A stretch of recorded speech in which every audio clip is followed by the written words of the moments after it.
பரத்துக்கு விரோதமாய் செய்கிற பாவத்தை சரி பண்றதுக்கு பார்த்துட்டோம். இது நமக்கு விரோதமாய் மனுஷனுக்கு விரோதமாய் செய்த பாவம். முதல்ல அந்த மனுஷன் இருப்பானா அவங்ககிட்ட போய் ஒப்புரவாக்குங்க.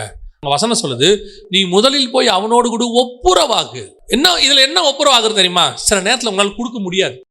நிஜமாவே உங்களால் என்ன செய்ய முடியாது. சிச்சுவேஷன், நீங்க வாங்கின காசு அவனை ஏமாத்தி நீங்க வாங்கியிருப்பீங்க, நீங்க போட்ட இடத்துல உங்களை ஏமாத்தி இருப்பான், நஷ்டமாயிருக்கும். திருப்பி கொடுக்குற இடத்துல நீங்க இருக்க மாட்டீங்க. போய் முதல்ல அவங்ககிட்ட என்ன வாங்கணும்? ஒப்புரவாகணும். ஐயோ இப்படி நடந்துச்சு, நான் பண்ணது தப்பு, என்னை மன்னிச்சுடு, நான் வரல, ஆனா என்னைக்கு வந்தாலும் நான் திருப்பி தருவேன் உனக்கு. சிலர்லாம் பார்த்தீங்கன்னா 10 வருஷம் கழிச்சு கொண்டு வந்து திருப்பி கொடுத்துருக்குறாங்க.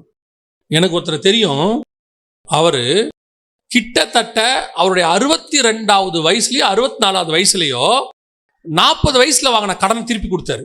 ஏன் தெரியுமா? அவர் கடன் வாங்கி குடும்பத்தை நடத்தினாரு. அவருடைய சிச்சுவேஷன் அன்னைக்கு ஆண்டவர் அறியல காலம். அதுக்கப்புறம் இவருக்கு அடைக்கிற நிலைமையே வரல. ரிட்டையர் ஆகும்போது அவருக்கு நல்ல ஒரு பணம் வந்துச்சு. அந்த பணத்தை அவர் சேர்த்து வைக்கணும்னு நினைக்கல. தன் மகன்கிட்ட சொன்னார், எனக்கு தெரியும் அந்த பையன் என் ஃப்ரெண்டு, பையன்கிட்ட சொன்னார், இந்த பணத்தை கொண்டு போய் அவங்க வீட்டில் கொடுத்துரு. சிலர்கிட்ட வீட்டு வாடகை கட்ட முடியாமல் இருந்துச்சு, அந்த வீட்டு வாடகையெல்லாம் போய் மொத்தமாக கொடுக்க சொன்னார். ஆண்டவர்கிட்ட கொடுத்துருக்கிறாருப்பா, நாம கொடுக்கணும். இப்போ நான் பார்க்குறேன், அவர் பையனை கர்த்தர் ஆசீர்வதிச்சு அவன் இன்னைக்கு மில்லியனராக இருக்கிறான். நாம எப்போ ஒப்புரவாகிறோமோ கர்த்தர் அப்பொழுது மன்னிக்க வல்லமை உள்ளவர்.